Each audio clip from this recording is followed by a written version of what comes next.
Why are these people's names redacted when they one should step not further than that. be redacted? That's just a simple... That's part of the law. That's part of the law. Now, I do want to play this one thing. This is about on the Trump of it all. Anna Paulina Luna and other Republicans and the president, they keep insisting that the president has been exonerated. But I want you to listen to this and listen to what she's saying and what one of the actual victims has said about that. We asked specifically the victims, and we were all there, as well as the Speaker and the Democrat members of Congress, if the president was involved, and they exonerated him. So why would we bring in the president of the United States, who's been exonerated, who cooperated with law enforcement, and who released the files? I had, 3 people appear more than anyone else in the Jeffrey Epstein files. 1 is dead, 1 is in prison, and 1 is currently sitting in the Oval Office. So naturally, Republicans decided to drag Hillary Clinton in for questioning. I need you to think about that for a second. Because I did. And I had to put my phone down. We are talking about one of the most serious criminal networks ever uncovered on American soil. Children were abused. Powerful men were protected. Files were hidden. Victims were silenced. And the people in charge of this investigation, the people who screamed the loudest about wanting the truth, skipped the deposition of the man who funded the entire operation.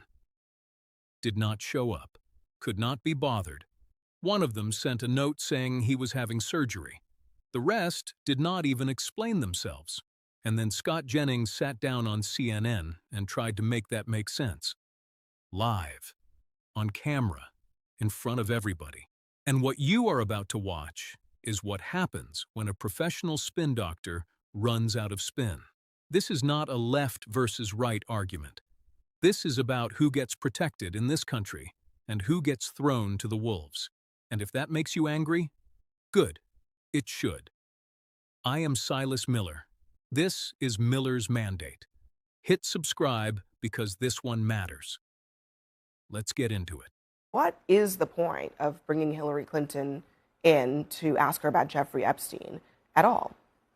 Well, I assume they thought maybe she might have some views on it. I mean, Jeffrey Epstein visited the Clinton White House 17 times. Her husband is in the files. He's in photos. I'm assuming she has an opinion about this, may have encountered some of these folks. Ghislaine Maxwell went to Chelsea Clinton's wedding. So, look, I'm not sure what she had to say. My understanding is we're going to get to see the tapes of both of them, and then we'll find out what they know. But I take her at her word that she claims she didn't know him. And the real meat of this week will probably come tomorrow when they get Bill Clinton under oath. Why is it relevant what her opinion is on Jeffrey Epstein? I thought we were trying to find out whether people were involved in Jeffrey Epstein's crimes. That's right. And also they asked her about how she felt about her husband being with Epstein or on the plane. And she says, this isn't about my feelings.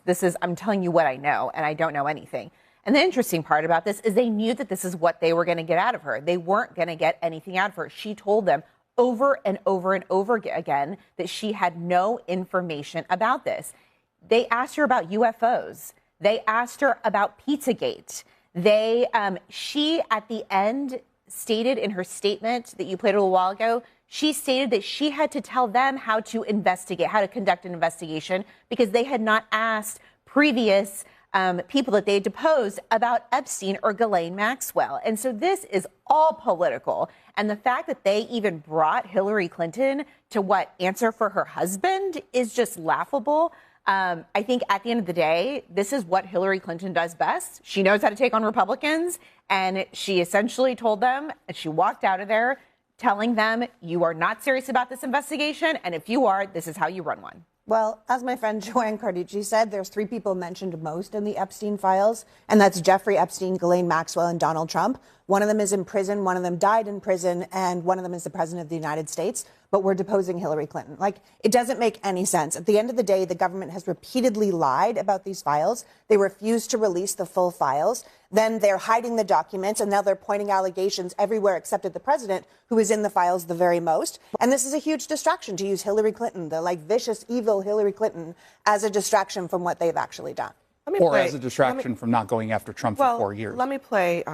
This is Hillary Clinton talking about what Republicans did not do when it came to the deposition of other people who are also in the Epstein files. The best exchange that I had came at the very end when, contrary to every other deposition they have taken, no Republican member asked any questions about Jeffrey Epstein or Ghislaine Maxwell to anyone else they have deposed.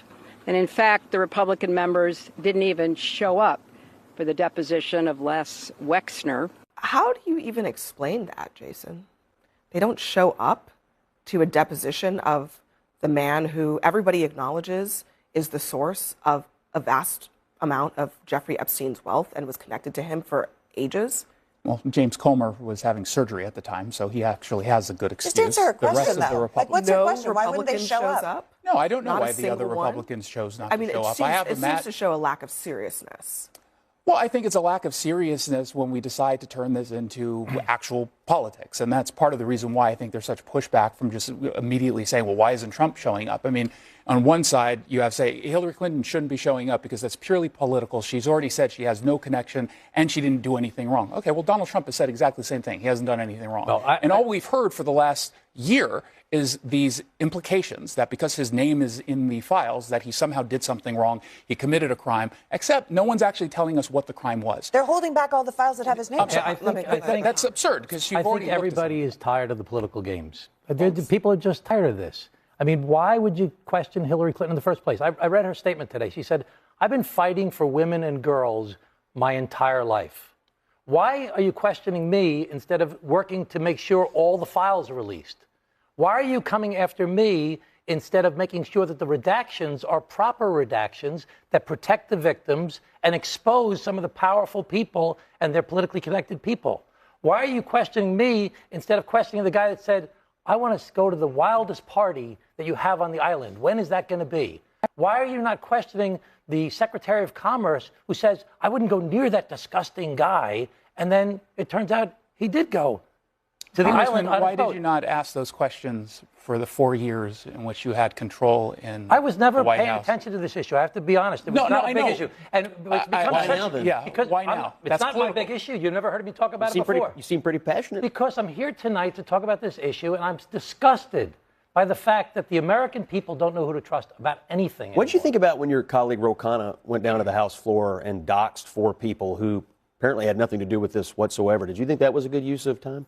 I actually didn't know that it happened. There are hundreds of thousands of... But hold on, I've heard this being brought up a few times, and frankly, I'm not understanding what the argument is. Are those people in the Epstein files? Yeah, that's part of the point. Are they victims? They were Hold on, are they victims of Jeffrey Epstein? They're victims of Ro Khanna. So no, are they victims of Jeffrey Epstein?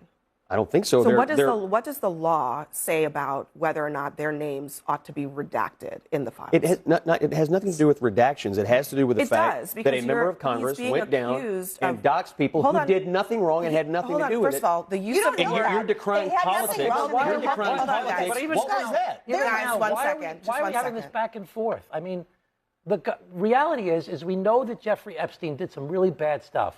We know there are millions of files that have not been released. We know there are millions of files that have redactions that don't make any sense. Why can't we just get to the basic facts of the situation? Why do we have to play the game? Ro Khanna, because Hillary these guys Clinton. are running cover. That's why they're running cover. There are hundreds of thousands of documents naming people, including the people that Ro Khanna said on the floor, who are in the files. Are you accusing names is not doxing. No, I think, Abby, the implication from Ro Khanna and others... Let me just make this point. It is not doxing to name a person. That is not what doxing is. That's the first thing. The second thing is, there are a lot of people who are innocuous people in the Epstein files. Unfortunately, Congress passed a law that says that unless they are victims, there is no justification to withhold their names. So to those gentlemen, unfortunate that they are being brought up. If they're innocent, fine. That's fine.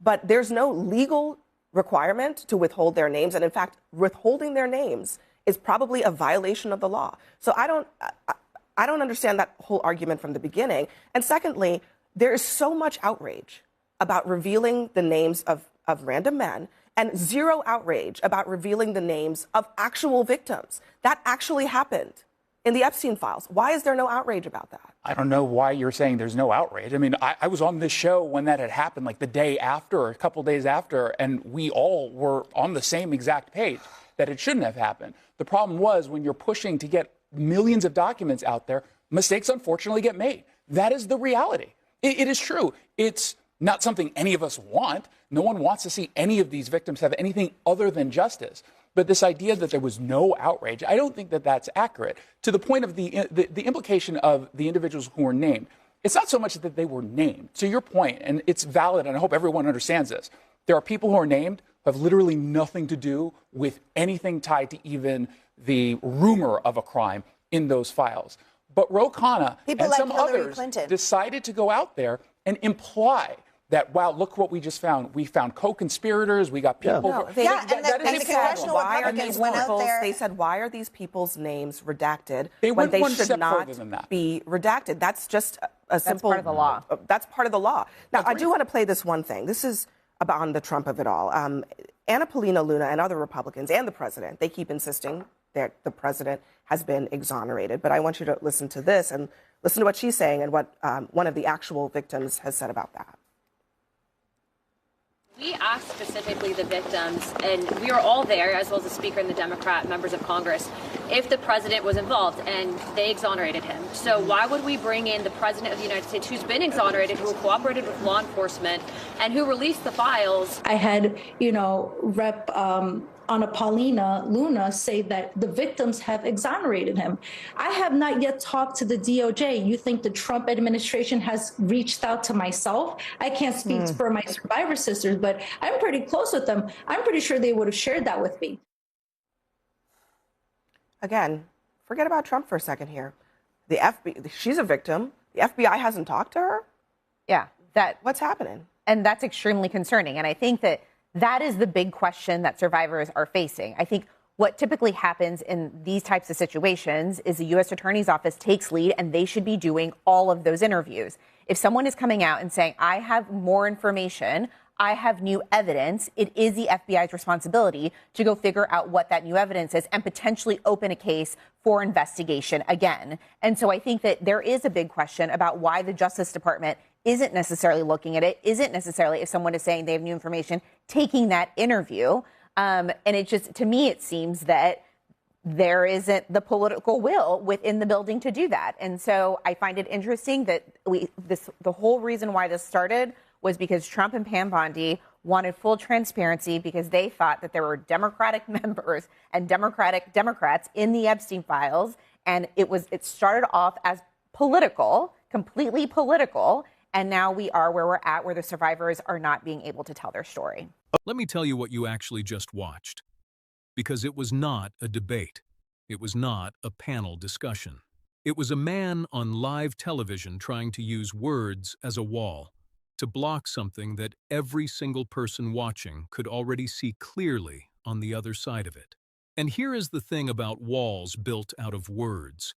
When the truth is big enough, they collapse in real time. I want to start with the number that should have ended this conversation before it even began. 3 names appear more than any other in the Jeffrey Epstein files. 3. One of those people died behind bars. One of those people is serving time in federal prison right now. And one of those people is the President of the United States of America. That is not an opinion. That is not a progressive talking point. That is the documented record. And yet, the people running this investigation decided the most urgent priority was getting Hillary Clinton under oath. Hillary Clinton, a woman who held no office, a woman who had already stated repeatedly she had no relevant information. That was the choice they made. That was where they pointed the camera. While the man whose name appears in those files more than anyone else sat in the White House and signed executive orders. I have a grandmother who used to say, "Watch where people are not looking, because that is always where the truth is hiding." She never went to college. She never studied politics, but she understood instinctively what Scott Jennings spent an entire CNN segment trying to obscure. that when powerful people make a show of looking somewhere loudly and publicly, it is almost always to stop you from looking somewhere else. Watch where they are not looking. They are not looking at the man whose name is in those files the most. They are not looking at the redactions that protect powerful men while victims' names were accidentally released for the world to see. They are not looking at the fact that the FBI, to this day, has not interviewed one of the primary surviving victims who has publicly stated she has new evidence and new information. They are not looking at Leslie Wexner, the man who, by universal acknowledgement, was the financial engine behind Epstein's entire operation, whose deposition Republicans did not even bother to attend. One sent a note about surgery. The rest sent nothing at all, no explanation, no apology, no accountability. They skipped the deposition of the man who funded the operation. Let that land. And then Scott Jennings sat down on CNN and called releasing victim names a mistake. A mistake. When you are pushing millions of documents into the public domain, mistakes get made. That is what he said, with a straight face, on camera. While actual survivors are going on record saying nobody from the Justice Department has reached out to them. Nobody. Not one call. Not one interview request. Not one knock on the door from the people who are supposed to be seeking justice on their behalf. These are not mistakes. Mistakes are things that happen despite your best efforts. What we are watching is a pattern, and patterns have a direction. Every single element of this pattern points the same way. Away from the powerful, away from the connected, away from the man in the Oval Office, and toward anyone at all, who can absorb the public's attention long enough for the clock to run out. That is what dragging Hillary Clinton into a deposition room was. That is what the Rowena side argument was. That is what the procedural noise about redaction law and doxing definitions was. It is all the same move. Keep the camera pointed at the chaos so nobody notices who is standing quietly at the center of it. Now let us talk about Scott Jennings specifically, because I think it is important to be precise about what his role is in this moment. Scott Jennings is not a confused man. He is not someone who genuinely cannot see what is in front of him. He is a professional. He's paid, very well, to sit in front of a camera and make the indefensible sound defensible long enough for the news cycle to move on. That is the job. And on any other topic, on tax policy, on immigration, on electoral strategy, you could argue that is just politics. People disagree. Reasonable people land in different places. But this is not that topic. This is a topic where children were abused, where a network of powerful men used wealth and access and institutional protection to do unspeakable things to vulnerable young people and then walk away untouched for decades. And Scott Jennings, knowing all of that, chose to use his platform and his professional skills to run interference for the people most responsible for making sure those men stay protected. That is a choice. And choices like that, made in public, on camera, with full knowledge of what you are doing, they say something permanent about who you are. The survivors are still waiting. One of them went on television and said clearly, "The FBI has not talked to me. I have new evidence. I am ready to share it." And the response from the Justice Department has been silence. The response from the people who screamed about wanting transparency has been to depose Hillary Clinton about her feelings and skip the deposition of the man who wrote the checks. And here is what that silence costs. Every day that passes without accountability is another day that tells every powerful predator in this country that the system will protect them too. That if you have enough money and enough connections and enough Scott Jennings types willing to sit in front of a camera and run the clock, you will be fine. You will always be fine. The victims will age. The files will stay buried. The redactions will remain in place. And eventually, people will get tired and move on to the next outrage. That is the bet they are making, that your attention has an expiration date. Miller's mandate exists because that bet should not pay off. Because the working people of this country, the people who do not have offshore accounts and private islands and lawyers on retainer, deserve a media that does not look away when looking away is convenient. That does not change the subject when the subject gets too close to powerful people. That does not call the protection of predators a procedural disagreement. The survivors deserve better. The victims whose names were carelessly released while their abusers stay protected deserve better. The American people who were promised transparency and got a Hillary Clinton deposition instead deserve better. And the least we can do, the absolute minimum, is refuse to pretend that what we are watching is anything other than what it is. A cover-up, in plain sight, with a smile and a CNN Chiron. If this made you feel something, good.